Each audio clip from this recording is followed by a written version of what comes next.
गांव का नाम सूरजपुर था। चारों तरफ हरे भरे खेत, कच्ची सड़कें और मेहनती लोगों की सादगी भरी जिंदगी थी। उसी गांव के बीचों बीच एक छोटी सी किराने की दुकान थी, जिसका मालिक था रामलाल। रामलाल कोई अमीर आदमी नहीं था। उसकी दुकान भी बहुत साधारण थी। लकड़ी की पुरानी अलमारियां, दाल चावल की बोरियां, कुछ टीन के डिब्बे और बाहर टंगा हुआ एक पुराना बोर्ड, जिस पर लिखा था रामलाल जनरल स्टोर। वह कभी कम तौल नहीं देता था, कभी मिलावट नहीं करता था और गरीबों की मदद भी करता था। इसी कारण गांव के हर व्यक्ति के दिल में उसके लिए सम्मान था। रामलाल की पत्नी सीता और एक बेटा मोहन था।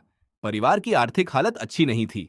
कई बार ऐसा होता कि महीने के अंत तक घर में राशन खरीदने के पैसे भी नहीं बचते थे। फिर भी रामलाल ने कभी किसी के साथ बेईमानी नहीं की। एक सुबह जब वह दुकान खोलने की तैयारी कर रहा था, तभी उसकी पत्नी सीता चिंता भरे स्वर में बोली, सुनिए जी, मोहन की स्कूल फीस जमा करनी है। मास्टर जी ने कहा है कि अगर इस हफ्ते फीस नहीं भरी गई तो उसका नाम स्कूल से काट दिया जाएगा। रामलाल ने अपनी जेब टटोली। उसके पास केवल 120 रुपए थे, जबकि फीस 2500 रुपए थी। वह कुछ क्षण चुप रहा, फिर मुस्कुराते हुए बोला, चिंता मत करो सीता, भगवान कोई ना कोई रास्ता जरूर निकालेगा। लेकिन उसके मन में चिंता का तूफान चल रहा था। उसी दिन दोपहर के समय गांव में एक बड़ी चमचमाती काली कार आकर रुकी। गांव वाले उत्सुकता से उसे देखने लगे। कार से एक सूट बूट पहने आदमी उतरा। उसका नाम विजय शर्मा था, जो शहर का एक बहुत बड़ा व्यापारी था। वह किसी काम से पास के इलाके में आया था और रास्ते में रामलाल की दुकान पर रुक गया। उसने पानी की बोतल, कुछ बिस्कुट और कुछ अन्य सामान खरीदा। पैसे देकर वह जल्दी जल्दी अपनी कार में बैठा और वहां से चला गया। रामलाल फिर अपने ग्राहकों में व्यस्त हो गया और इस बात पर ध्यान नहीं दे पाया कि जाते समय विजय शर्मा अपना एक काला बैग दुकान के कोने में भूल गया था। शाम ढलने लगी। रामलाल दुकान बंद करने लगा। तभी उसकी नजर उस काले बैग पर पड़ी। उसने सोचा शायद किसी ग्राहक का होगा। उसने आसपास काफी पूछताछ की, लेकिन बैग का मालिक नहीं मिला। आखिर उसने बैग खोलकर देखने का फैसला किया, ताकि किसी सुराग के आधार पर उसके मालिक को ढूंढ सके। जैसे ही बैग खुला, उसके होश उड़ गए। अंदर नोटों की मोटी मोटी गड्डियां भरी हुई थीं। उसने गिनने की कोशिश की, लेकिन रकम इतनी ज्यादा थी कि वह खुद घबरा गया। साथ ही कुछ महत्वपूर्ण दस्तावेज और फाइलें भी थीं। इतने पैसे उसने अपनी जिंदगी में कभी एक साथ नहीं देखे थे। रामलाल बैग लेकर घर पहुंचा। जब सीता ने बैग के अंदर पैसे देखे तो उसकी आंखें भी आश्चर्य से फैल गईं। कुछ देर तक दोनों चुप बैठे रहे। फिर सीता धीरे से बोली, अगर इन पैसों में से थोड़ा सा भी हमारे पास रह जाए तो मोहन की पढ़ाई हो जाएगी, घर की टूटी छत ठीक हो जाएगी और हमारी सारी परेशानियां खत्म हो जाएंगी। रामलाल कुछ नहीं बोला। सच तो यह था कि उसके मन में भी यही विचार बार बार आ रहा था। उस रात वह सो नहीं पाया।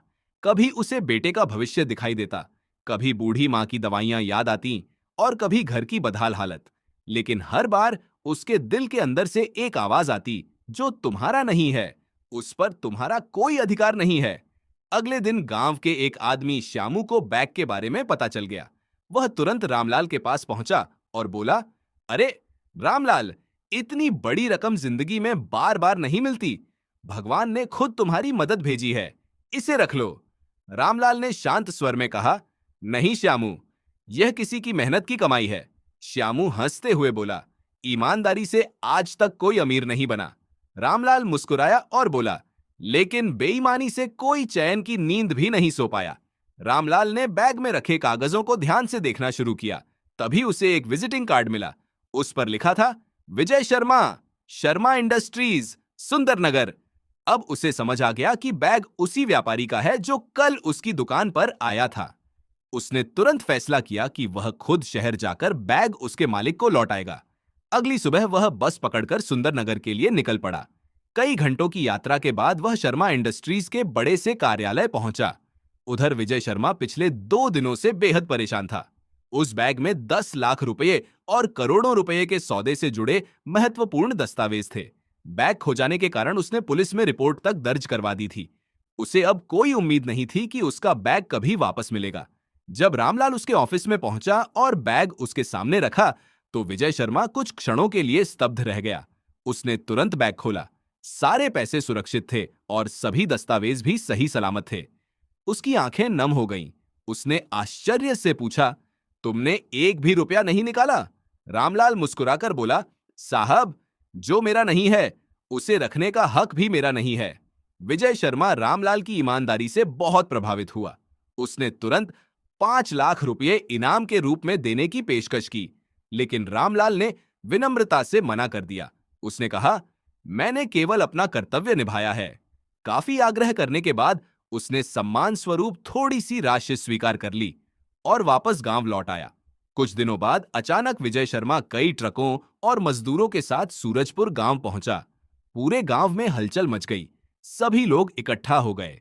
विजय ने सबके सामने घोषणा की, आज मैं उस इंसान का धन्यवाद करने आया हूं जिसने मुझे यह विश्वास दिलाया कि ईमानदारी आज भी जिंदा है। इसके बाद उसने रामलाल की पुरानी दुकान को पूरी तरह नया बनवा दिया। नई अलमारियां लगवाईं, आधुनिक सुविधाएं उपलब्ध कराईं और दुकान को पहले से कई गुना बड़ा कर दिया। इतना ही नहीं, उसने मोहन की पूरी पढ़ाई का खर्च उठाने की जिम्मेदारी भी ले ली। यह सब देखकर गांव वाले भावुक हो गए।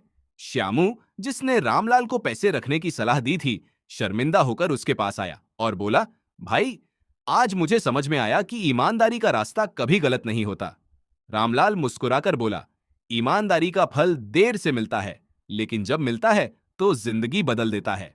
1 साल बाद रामलाल की दुकान पूरे इलाके की सबसे भरोसेमंद दुकान बन चुकी थी। दूर दूर के लोग वहीं से सामान खरीदने आते थे। मोहन अपनी पढ़ाई में लगातार आगे बढ़ रहा था। गांव के बच्चे उसकी कहानी सुनकर प्रेरित होते थे। लोग अपने बच्चों से कहते थे, अगर जीवन में सच्चा सम्मान कमाना है तो रामलाल जैसा बनो। रामलाल जब भी कोई उससे उसकी सफलता का राज पूछता तो वह बस एक ही बात कहता, पैसा आदमी को बड़ा नहीं बनाता, उसका चरित्र उसे बड़ा बनाता है। ईमानदारी कभी व्यर्थ नहीं जाती। भगवान देर से सही, लेकिन उसका फल जरूर देते हैं।